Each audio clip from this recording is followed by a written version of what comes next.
Wahenga ni aje? Aliyejuu tumgoje chini leo ameshindwa kurudi, au huko juu amenogewa.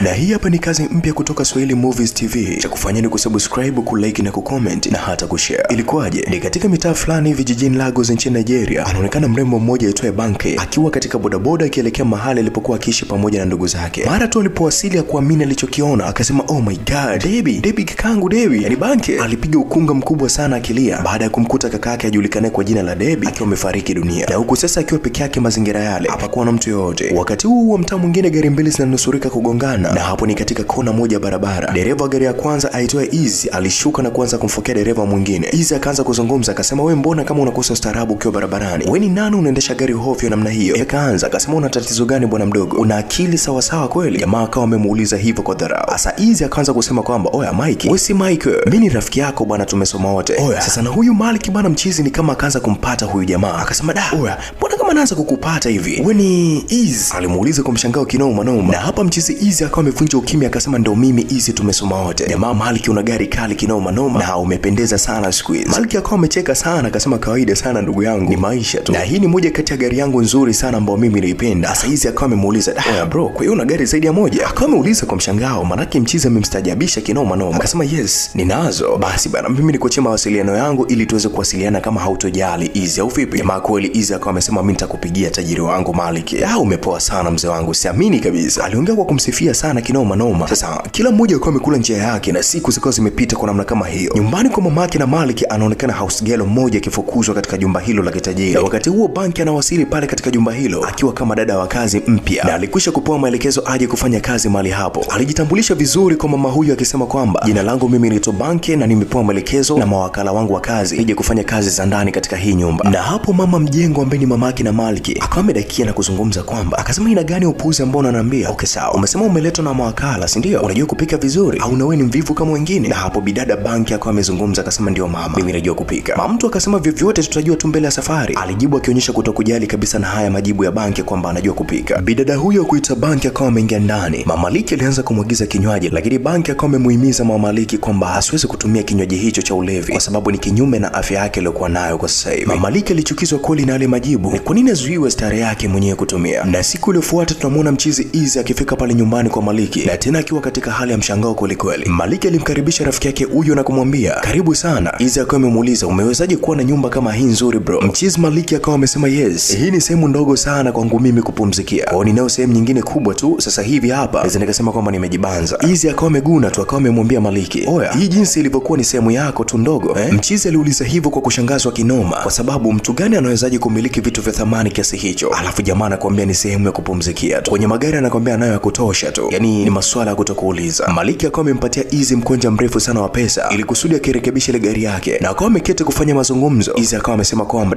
bana kaka, hizi pesa nyingi sana ulizokuwa umenipatia, maisha mazuri uliokuwa nayo, nyumba kali, magari makali na pesa nyingi sana, mimi huwa natafutaga lakini sivipate. Natamani na mimi nitengeneze vya kwangu, sio kila siku nipewe tu kwa mfano wa hivyo ulivyokuwa umenipatia kaka. Kwa hiyo nimepambana sana sijafanikiwa, na kuomba tu nionyeshe michoro kaka na mimi nifanikiwe, nipate na mimi kuyabadilisha maisha yangu. Easy alizungumza kwa uchungu kinoma na huko akihitaji msaada kutoka kwa huyu jamaa kuitwa Maliki. Na hapo Maliki alimwambia Easy akamwambia kwamba wewe nenda tu nyumbani bro kwa tafakari kuhusiana hili swala, na kisha uje unipatie majibu nijue umeamua vipi kufanikiwa ama kubaki kama ulivyokuwa. Na hapo mchizi Easy anasema kwamba mimi niko tayari kwa lolote. Maliki akamwambia nenda ukatafakari tena kwa mara nyingine na kisha uje ukiwa na majibu yaliyonyooka. Na siku iliyofuata tena nyumbani kwa mama Maliki, mama huyo anaonekana kutokufurahishwa kabisa na huduma za yule house girl wake mpya ambaye anaitwa Banki. Alikuwa akimpatia vyakula ambavyo hapendezwi navyo, japokuwa alishauriwa na wataalamu wa afya aweze kuvitumia hivyo kutokana na afya yake aliyokuwa nayo. Basi malalamiko hayo alimfikia mtoto wake huyu wa kiume ambaye anaitwa Maliki, na punde si punde Maliki aliwasili pale nyumbani. Banki akawa ameuliza hello, wewe ni nani na nikusaidie nini? Nakuuliza wewe ni nani? Hawezi kutembea ndani ya nyumba ya watu kama hivyo? Yani bidada alizungumza kwa mamlaka kweli kweli, akianza kumuuliza maswali huyu Maliki. Jamaa akawa amemuuliza wewe ni dada mpya wa kazi? Bidada Banki akawa amesema haihusiani, kama hauwezi kujieleza wewe ni nani tafadhali na kuomba ondoka hapa nyumbani. Maliki akasema kwamba mamangu alisema kwamba wewe una kelele sana humu ndani, na kweli anaonekana yuko sahihi sana mamangu. Banki akasema subiri, hii ni nyumba ya mamako na huyu ni mamako? Aliuliza kwa mshangao sana. Maliki alimsalimia mama yake na kisha akawa ameelekea chumbani, na huku sasa akisikiliza mashtaka kutoka kwa mama yake huyo yaliokuwa yanamhusu yeye mwenyewe huyo binti. Ni kwamba bi mkubwa aliamua kumcharazia kabisa Banki kila kitu kwa mtoto wake huyo kuitwa Maliki. Baada ya muda Maliki alirudi sebuleni. Banki akawa ametumia fursa hiyo hiyo kuomba radhi ili aendelee kufanya kazi hapo katika huo mjengo wa kitajiri. Maliki akawa amesema, mamangu yuko sahihi sana, yuko sawa kwa sababu unamjali, kwa sababu hivyo basi sitokuachisha kazi. Yani uko sahihi kabisa kwa sababu hautaki atumie vitu ambavyo haviruhusiwi kabisa kiafya. Banki akawa amesema, asante sana bosi kwa msamaha wako. Na siku iliyofuata tunamwona Izzy alikuja nyumbani kwa Maliki na akawa amemwambia kwamba lile swala alilokuwa amepewa ajifikirie. Basi ameapa kwamba yuko tayari kwa kila kitu, yupo tayari kwa kazi aliyokuwa anaifanya Maliki, dhumuni tu waweze kufanikiwa pamoja. Basi akawa amejiandaa vizuri na kwenda mahali alipokuwa anafanyia kazi Maliki. Izzy alionekana kushtushwa sana, tena sio kidogo. Mchizi Maliki akawa amemwambia kwamba hawa ni vijana wangu na hiki ni chumba changu cha ukaguzi, sehemu ya mwisho kabisa ya uzalishaji. Izzy akawa amemuuliza, kwa hiyo wani muuza madawa? Jamaa Maliki akawa amemuuliza, wewe ulitaka kujua mimi nafanya biashara gani? Na hii ndio biashara yangu mimi kwa sasa hivi, ushafahamu. Sasa je, ushaingia ama unatoka? Jamaa akawa amesema, mimi naingia kaka. Akasema sawa, karibu. Baada ya siku chache Maliki na kikosi chake wanaonekana wakijiandaa kabisa kutoroka mji baada ya biashara zao kwenda vibaya. Hivyo basi wakawa wamehofia kukamatwa, ikibidi waende nje ya mji kabisa. Huyu jamaa kuitwa Maliki aliambatana na Izzy mshikaji wake mpaka kwa mamake Maliki ambaye ndiye mama yake mzazi kabisa katika ule mjumba wa kitajiri kinoma noma. Sasa kipindi wapo hapo, taratibu Maliki alianza kuweka ukaribu kabisa na ule bibie wa kuitwa Banke ambaye ni house girl tu katika ule mjengo, na mara nyingine alianza kumsindikiza hata kuelekea sokoni na kampani yake kubwa wakiwa nyumbani hapo pia. Sasa siku moja majira ya usiku, mchizi Maliki alishindwa kujizuia kupitia hisia zake. Alikwenda moja kwa moja kwa Banke juu ya hisia zile na kumfungukia za kimapenzi, na kama ikiwezekana awe mpenzi wake. Akamwambia kwamba Maliki akaanza kumshushia mistari Banke, najua husi wakati sahihi wa mimi kukuelezea mrembo Banke, lakini nahisi kuchoka kushikilia hili swala ndani ya moyo wangu, linaniumiza sana. Bidada ya kuitwa Banke akawa amemuuliza kushikilia nini? Jamaa akawa amesema, hisia zangu Banke, mimi nakupenda sana, yani sichoki kuwaza juu yako kila wakati, upo akilini mwangu muda wote, yani nimevurugwa kwa sababu yako hiyo. Bidada Banke akawa amestaajabu na kusema, Mr. Malik? Mchizi akawa amesema, hapana, usiniite Mr, wewe niite Malik tu inatosha. Na hapo Bidada Banke akawa amezungumza akasema, okay sawa, lakini sasa sidhani kama mama yako atafurahishwa na hili atakalolisikia kutoka hapa. Maliki akawa amesema kwamba mimi sio mtoto, wewe mweke tu mama pembeni, katika hili swala halimuhusu, wewe nieleze tu kama unaona hisia juu yangu na mimi sawa sawa na vile ninavyohisi kuhusiana na wewe. Banke akasema ndio,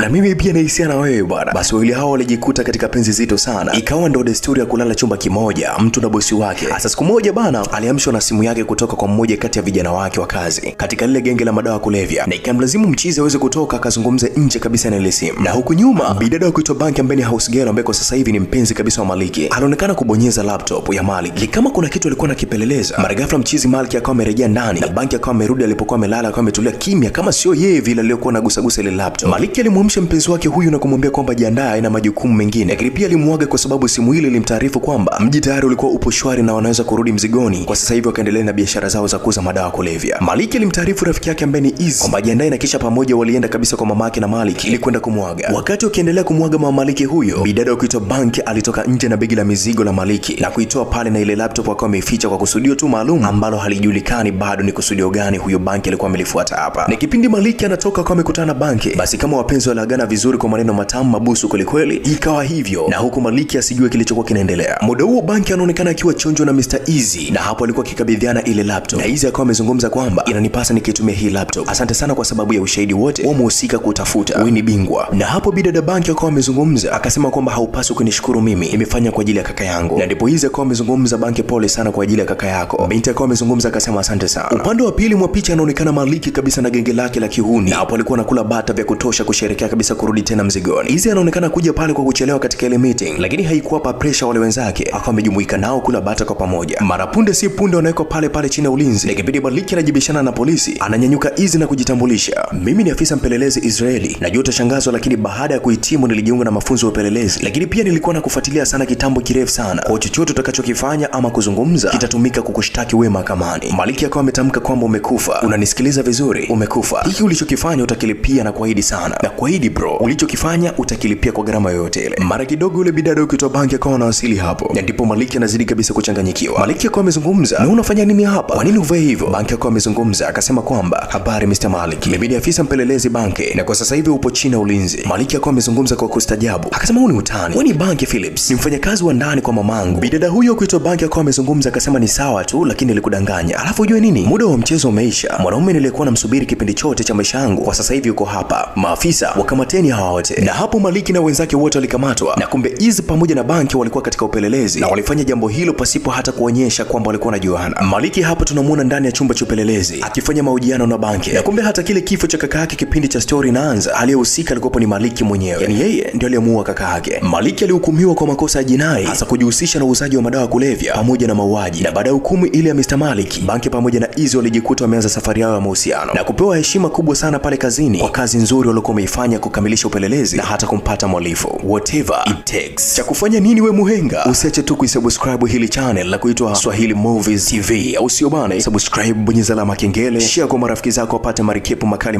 mavigongo na kuja kama hivyo. Tukutane next